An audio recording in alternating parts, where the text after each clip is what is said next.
பாலக்கோடு அருகே நெடுஞ்சாலைத்துறை சார்பில் சாலை பாதுகாப்பு விழிப்புணர்வு பேரணி இன்று காலை நடைபெற்றது. தருமபுரி மாவட்டம் பாலக்கோடு அருகே நெடுஞ்சாலைத்துறை சார்பில் சாலை பாதுகாப்பு விழிப்புணர்வு பேரணி இன்று காலை நடைபெற்றது. இப்பேரணியானது பாலக்கோடு நெடுஞ்சாலை உட்கோட்ட அலுவலகத்தில் இருந்து தொடங்கி வெளிசந்தை, மல்லுப்பட்டி, மகேந்திரமங்கலம், காடு செட்டுப்பட்டி வரை ஊர்வலமாக நடைபெற்றது. இப்பேரணியில் சாலை பாதுகாப்பு குறித்த விழிப்புணர்வு கோஷங்களை எழுப்பியவாறு ஊர்வலமாக சென்று விழிப்புணர்வை ஏற்படுத்தினர். இதில் உதவி பொறியாளர் ரஞ்சித், சாலை ஆய்வாளர்கள் மற்றும் 100க்கும் மேற்பட்ட சாலை பணியாளர்கள் திரளாக கலந்து கொண்டனர்.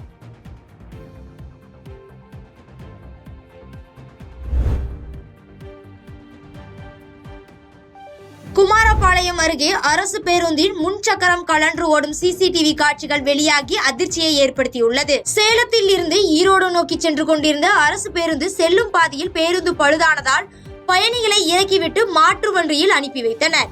இதன் பின்னர் ஓட்டுநர் ராஜாவும் நடத்துனர் மாயக்கண்ணனும் பழுதடைந்த பேருந்தினை ஈரோடு பணிமனைக்கு கொண்டு சென்றிருந்த பொழுது குமாரபாளையம் தேசிய நெடுஞ்சாலை பகுதியின் அருகே பேருந்தின் முன்சக்கரம் கழன்று சென்று அருகில் இருந்த கடைக்குள் விழுந்தது.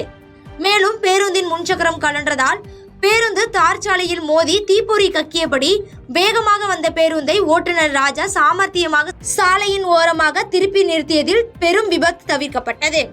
மேலும் இந்த சம்பவம் குறித்து சிசிடிவி காட்சிகள் தற்போது வெளியாகி அதிர்ச்சியை ஏற்படுத்தியுள்ளது.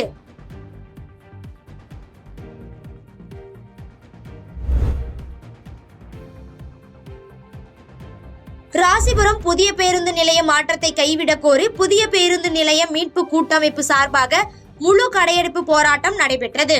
நாமக்கல் மாவட்டம் ராசிபுரம் பகுதியில் மக்களின் வாழ்வாதாரத்தை கடுமையாக பாதிக்கும் அணைப்பாளையம் பேருந்து நிலைய திட்டத்தை உடனடியாக கைவிடக் கோரி இன்று முதல் கட்டமாக ராசிபுரம் முழுவதும் முழு கடையெடுப்பு நடத்தப் போவதாக அறிவிக்கப்பட்டிருந்த நிலையில் அனைத்து கடைகளும், கடைவீதி, பூக்கடை வீதி, பெரிய கடை வீதி, நகை வியாபாரிகள் சங்கம், சிறு குறு வணிகர்கள் சங்கம் என அனைத்து கடைகளும் முழுவதுமாக மூடப்பட்டு தங்கள் எதிர்ப்பை தெரிவித்து போராட்டத்தில் ஈடுபட்டனர். இந்நிலையில் அத்தியாவசிய தேவைக்கான பால் கடை, மருந்து கடைகள் மட்டும் இயங்கி வருவது குறிப்பிடத்தக்கது.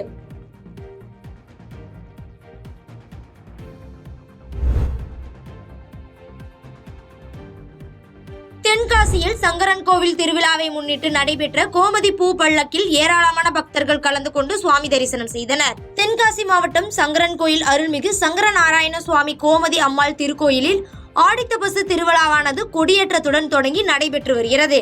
இந்நிலையில் திருவிழாவின் முக்கிய நிகழ்வாக கோமதி பூ பல்லக்கில் வீதி உலா நடைபெறும் நிகழ்வு சிறப்பாக நடைபெற்றது. இதன் முன்னதாக மண்டகப்பட்டியில் இருந்து சிறப்பு அபிஷேக அலங்கார தீபாராதனைகள் செய்த பின்னர் கோமதி அம்மன் பூப்பல்லக்கில் எழுந்தருளி 4 ரத வீதிகளில் வீதி உலா வந்து பக்தர்களுக்கு காட்சியளித்தனர். இந்நிகழ்வில் ஏராளமான பக்தர்கள் கலந்து கொண்டு சுவாமி தரிசனம் செய்தனர்.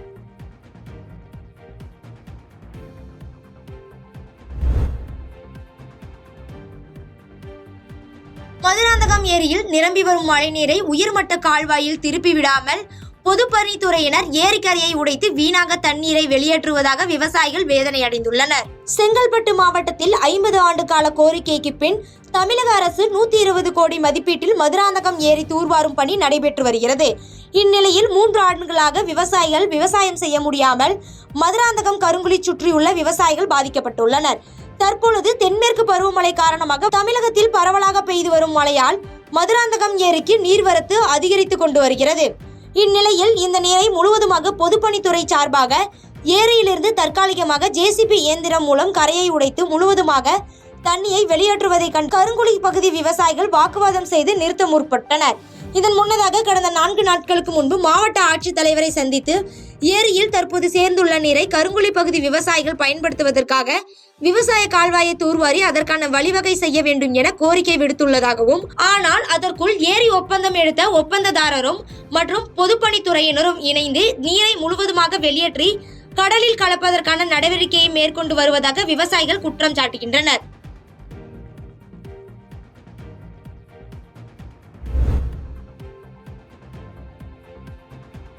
திருவாடானை அருகே கழிவுநீர் அடைப்பை சரி செய்ய முயன்றதற்கு எதிர்ப்பு தெரிவித்து தேசிய நெடுஞ்சாலையில் தேசிய கொடியுடன் ஒருவர் படுத்து தர்ணாவில் ஈடுபட்டது பரபரப்பை ஏற்படுத்தியது. ராமநாதபுரம் மாவட்டம் திருவாடானையை சேர்ந்தவர் சோமசுந்தரம். இவரது வீட்டின் முன்பு கழிவுநீர் தேங்கியதோடு மட்டுமல்லாமல் குடிநீர் வடிகால் வாரிய குழாய் உடைந்து தண்ணீர் ஓடுவதால் தண்ணீர் தேங்கி நோய் தொற்று இருப்பதாக கூறி புகார் எழுந்தது. இதைத் தொடர்ந்து ஊராட்சி நிர்வாகம் சார்பில் சோமசுந்தரம் வீட்டின் முன்பு கழிவுநீர் அடைப்பு எடுக்க ஏதுவாக வீட்டின் முன்பிருந்த ஆக்கிரமிப்புகளை அகற்றிய போது இதற்கு எதிர்ப்பு தெரிவித்த சோமசுந்தரம் கையில் தேசிய கொடியுடன் கொச்சி தொண்டி தேசிய நெடுஞ்சாலையில் படுத்து நீதி வேண்டும் என்ற முழக்கத்தோடு தர்ணாவில் ஈடுபட்டார். இதனால் அரை மணி நேரத்திற்கு மேலாக போக்குவரத்து பாதிப்பு ஏற்பட்டது. சம்பவம் அறிந்து திருவாடானை காவல் நிலைய ஆய்வாளர் ஜெயபாண்டியன் உத்தரவின் பேரில் சார்பு ஆய்வாளர் சுந்தரமூர்த்தி சம்பவ இடத்திற்கு வந்து சாலையில் படுத்து தர்ணாவில் ஈடுபட்டவரை சமாதானப்படுத்தி சாலையில் இருந்து அப்புறப்படுத்தினர். தொடர்ந்து கழிவுநீரை சுத்தம் செய்யும் பணிகள் நடைபெற்றது.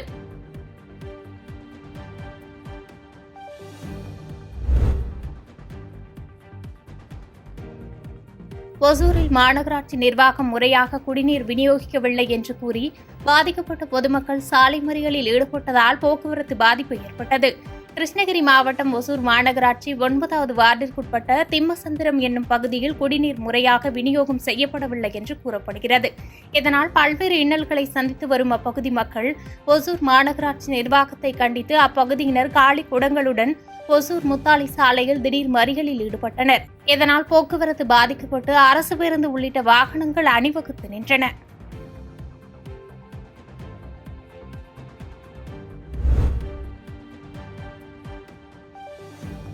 குடியாத்தம் அருகே ரோந்து பணியில் ஈடுபட்ட போலீசார் மணல் கடத்தலில் ஈடுபட்ட லாரியை பறிமுதல் செய்த நிலையில் தப்பி ஓடிய ஓட்டுநரை தேடி வருகின்றனர். வேலூர் மாவட்டம் குடியாத்தம் அருகே ரங்கசமுத்திரத்தில் தனிப்படை போலீசார் ரோந்து சென்றனர். அப்போது கவுண்டன்யா மாகாணதி ஆற்றிலிருந்து மணல் கடத்தி வந்த டிப்பர் லாரியை மடக்கி பிடித்தனர். முன்னதாக போலீசாரை கண்டதும் டிப்பர் லாரியை ஓட்டி வந்த நபர் அங்கிருந்து தப்பி ஓடிய நிலையில் தனிப்படை போலீசார் லாரியை பறிமுதல் செய்து தாலுகா போலீஸ் நிலையத்தில் ஒப்படைத்தனர். இதனைத் தொடர்ந்து இன்ஸ்பெக்டர் சாந்தி வழக்கு பதிவு செய்து மணல் கடத்தலில் ஈடுபட்டு தப்பி ஓடிய ரங்கசமுத்திரம் அக்ரவாரம் கிராமத்தைச் சேர்ந்த சின்னப்பையன் என்பவரை தேடி வருகின்றனர்.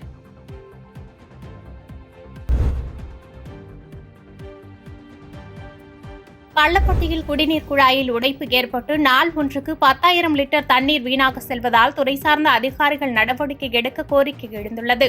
கரூர் மாவட்டம் அரவக்குறிச்சி, பள்ளப்பட்டி உள்ளிட்ட பல்வேறு பகுதிகளுக்கு காவிரி ஆற்றிலிருந்து குடிநீர் குழாய் மூலம் வீடுகளுக்கு குடிநீர் சென்று வருகிறது.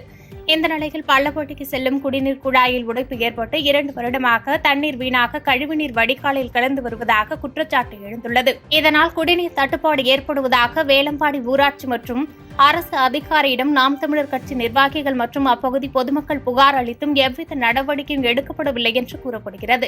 இதனால் நாள் ஒன்றுக்கு 10,000 லிட்டர் குடிநீர் வீணாக்கி வருவதாக வேதனை தெரிவிக்கும் அப்பகுதி பொதுமக்கள் குடிநீர் வீணாவதை விரைந்து தடுத்து உரிய நடவடிக்கை எடுக்க வேண்டும் என்று கோரிக்கை வைத்துள்ளனர். பாதகம் செய்பவரை கண்டால் நாம் பயங்கொள்ளலாகாது பாப்பா, மோதி மிதித்து விடு பாப்பா, அவர் முகத்தில் உமிழ்ந்து விடு பாப்பா. அண்மை செய்திகளை உடனுக்குடன் தெரிந்து கொள்ள இணைந்திருங்கள் இயம்நாடு தொலைக்காட்சியுடன்.